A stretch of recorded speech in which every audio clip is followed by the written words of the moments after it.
London and the South East are still major problem areas for the homeless, says the Audit Commission report. 2/3 of Britain's homeless are in London and half the remaining third are distributed throughout the South East. Among the main problems London local authorities have to face are those of squatters and illegal tenants. More than 1 home in 1,000 are occupied by squatters. Brindley is one of 3 people who've been in this Hackney squat for over a year. Do you think it's actually right to squat, to live in a place and not pay rent?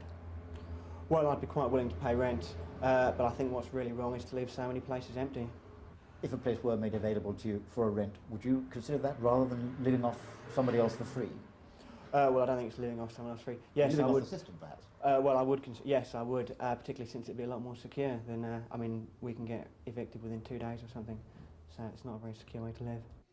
But, says the Audit Commission, a problem 10 times worse is that of occupants who move into flats illegally yet continue to pay rent, because in spite of contributing to local authority rent coffers, by wrongly occupying accommodation, they're depriving those with priority needs, in particular the elderly, the sick and single-parent families, from getting the council housing to which they are entitled. Would then your conclusion to this report be that the situation is bad but not hopeless? It's bad and it's capable of being improved. But we would point out that in recent work that we've done, we don't think it can be solved. And it's particularly a problem in London, where the ability to bring forward social housing, because it's more expensive, because land is scarcer, is a really serious difficulty.